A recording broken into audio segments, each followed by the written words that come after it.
Je suis ici pour parler de succès, n'est-ce pas?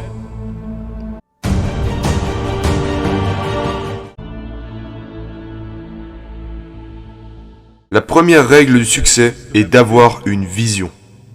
Parce que voyez-vous, si vous n'avez pas de vision de l'endroit où vous voulez aller, et si vous n'avez pas un objectif précis, vous allez juste tourner en rond et n'y arriverez jamais. C'est comme, vous pouvez avoir le meilleur navire au monde, vous pouvez avoir le meilleur avion du monde. Si le pilote ou le capitaine ne sait pas où aller, il va juste se perdre, il finira au mauvais endroit.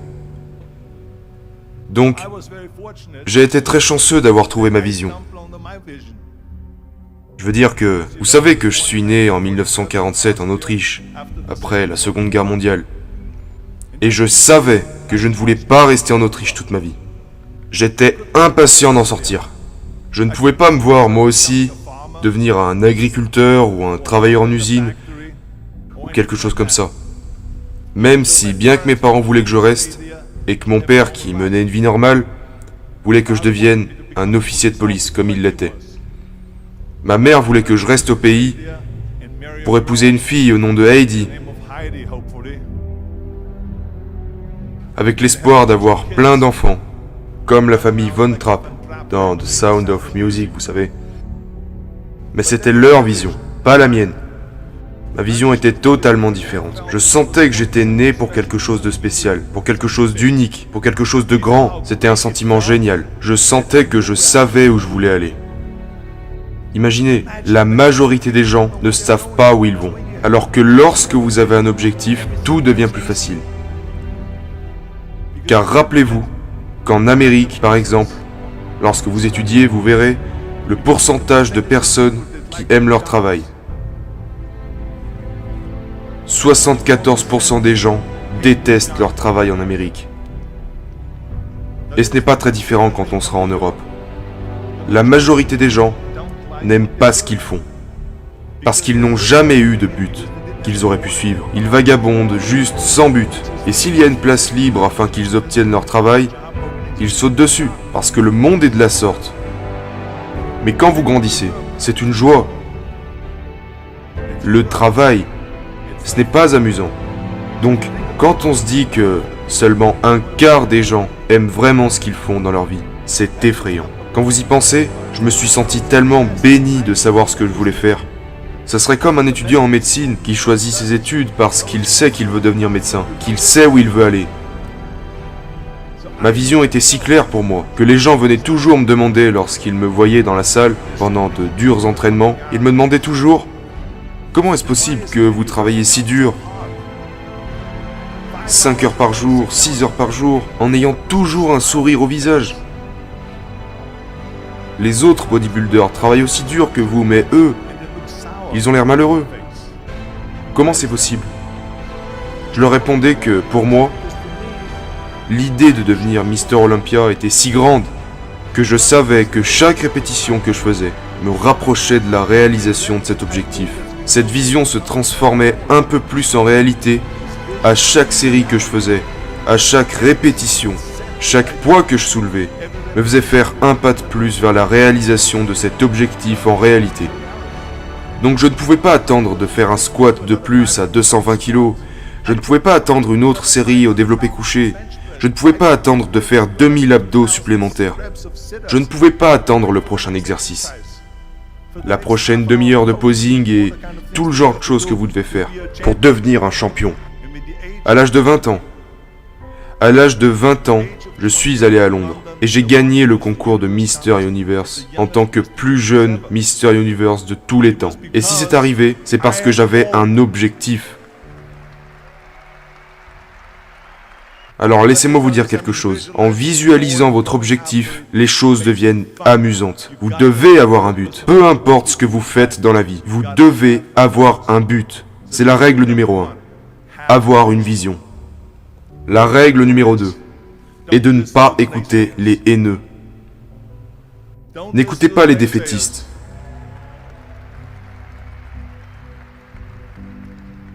Dans tout ce que j'ai entrepris, il y avait toujours des gens pour dire « c'est impossible, tu n'y arriveras jamais ». Alors à chaque fois que quelqu'un disait que c'était pas faisable, moi, j'entendais c'est faisable. Quand il me disait non, j'entendais oui. Et quand quelqu'un me disait c'est impossible, moi j'entendais c'est possible. Je crois durement en ce que Nelson Mandela a dit. Tout est toujours impossible jusqu'à ce que quelqu'un le fasse. Donc, je veux être cette personne qui le fait. Je veux leur montrer qu'ils ont tort. Peut-être que ça n'a jamais été fait avant. Très bien. C'est parfaitement pour ça que je vais le faire. Et je n'écouterai jamais ceux qui s'y opposent. Je pense que la troisième règle dont je vais vous faire part est la plus importante. Bouge-toi le cul. Il n'y a pas de secret. Il n'y a pas de magie là-bas. Vous ne pouvez pas tricher. Vous devez travailler. Travailler et travailler. Ça me rend complètement fou quand les gens disent qu'ils n'ont pas assez de temps pour aller à la salle 45 minutes par jour ou faire quelque chose pendant 45 minutes à 1 heure par jour pour s'améliorer physiquement, mentalement. Vous pouvez imaginer lire 1 heure par jour. Combien de livres aurez-vous fini après 365 heures? En 1 an. Imaginez que vous lisez des études sur l'histoire des musiciens et compositeurs. Tout ce que vous saurez à la fin. Imaginez si vous travaillez sur votre entreprise et quelques affaires que vous voulez développer chaque jour pendant 1 heure. Imaginez à quel point vous pourriez en tirer des résultats. Et ils me rendent fou parce que nous avons, vous savez, quand les gens disent qu'ils n'ont pas le temps, nous avons tous 24 heures par jour. Nous dormons 6 heures, donc il nous en reste 18. Mais je vois déjà arriver la personne qui vient pour me dire « Oh, mais moi, il me faut 8 heures. » Bah, dors plus vite.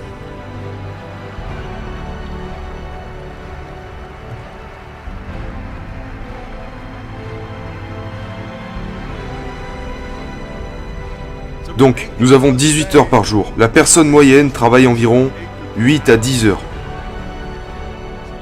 Supposons qu'elle travaille 10 heures. Il lui reste donc 8 heures. Vous êtes sur le trafic, disons, 1 heure par jour, peut-être 2 heures par jour.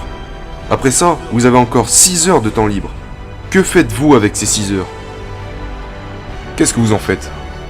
Alors oui, nous devons manger. Peut-être que vous parlez un peu avec les gens et tout ça. Mais est-ce que vous vous rendez compte du temps qu'il vous reste si vous organisez vos journées de sorte à ce que vous travaillez dur? Je veux dire, laissez-moi vous parler de quelque chose. Quand je suis allé en Amérique, j'allais à l'université. Je m'entraînais 5 heures par jour. Et j'avais un poste dans la maçonnerie. Parce qu'à cette époque, il n'y avait pas beaucoup d'argent dans le bodybuilding. Et je n'avais pas l'argent pour des compléments alimentaires ou quoi que ce soit. C'est pour ça que je devais travailler en tant que maçon. J'allais à l'université, je m'entraînais 5 heures par jour. Et le soir, de 20h à minuit, je prenais des cours de théâtre 4 fois par semaine. Je faisais toutes ces choses. Je ne laissais pas une seule minute se dépenser mal à propos. Je suis devenu très ami avec Mohamed Ali dans les années 70. Mohamed Ali s'est vraiment bougé le cul. Et j'ai pu le voir de mes propres yeux à l'entraînement. À un moment, un coureur sportif était présent lui aussi dans la salle, pendant qu'il s'entraînait. Ali était en train de faire des abdos, quand le coureur s'est approché et lui a demandé « Combien d'abdos faites-vous, monsieur Ali ?» Et Ali a répondu « Je commence à compter que lorsque ça commence à faire mal. » Pensez-y, il commence à compter que lorsqu'il commence à ressentir la douleur. C'est ça, travailler dur. Et donc, vous ne pouvez pas faire autrement que bosser. Et je crois en ce que Ted Turner a dit. Il a dit « Couchez tôt, levez tôt, travaille comme un malade et fais de la pub. »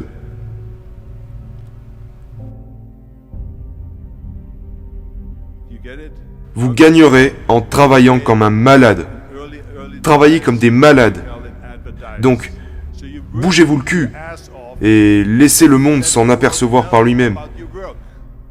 Qu'il s'agisse de gérer votre business, si vous préparez un film, si vous faites un sport, bougez-vous le cul et la pub viendra d'elle-même. Je déteste les plans B. Et je vais vous dire pourquoi. Parce que nous avons tellement de sceptiques, comme je l'ai dit plus tôt. Ils mangent le pas de vente. Nous avons tant de ces personnes qui disent non, qui disent que vous ne pouvez pas le faire, qui disent c'est impossible. Et c'est ok, parce que nous venons d'éteindre le plan B.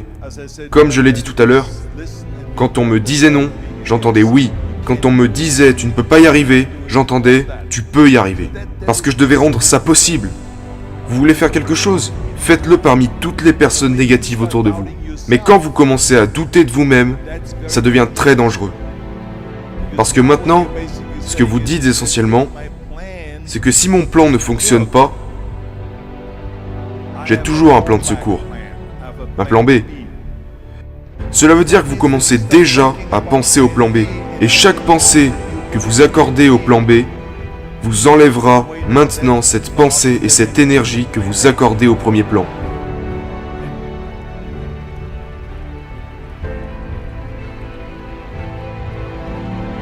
Et il est très important de comprendre que nous fonctionnons mieux s'il n'y a pas d'issue de secours. Parce que le plan B devient une issue de secours. Il est dit que si j'échoue, ou que je tombe, au moins je suis en sécurité avec ce plan B. Mais ce n'est pas bon. Parce que les gens ont de meilleures performances quand ils n'ont pas d'issue de secours. Les gens ont de meilleures performances dans le sport et dans tout le reste, lorsque c'est leur seule issue. Il est très dangereux d'avoir un plan B, parce que vous vous ôtez la chance de vraiment réussir. Et la raison, l'une des principales raisons pour laquelle les gens veulent avoir un plan B, est qu'ils ont peur d'échouer, et se disent « Si j'échoue, je n'ai plus ma chance autre part. » Bien, laissez-moi vous dire quelque chose. N'ayez pas peur de l'échec. Parce qu'il n'y a rien de mal à échouer. Vous échouez pour grimper les échelons. Il n'y a personne qui n'a jamais échoué. Nous perdons tous. Et c'est ok.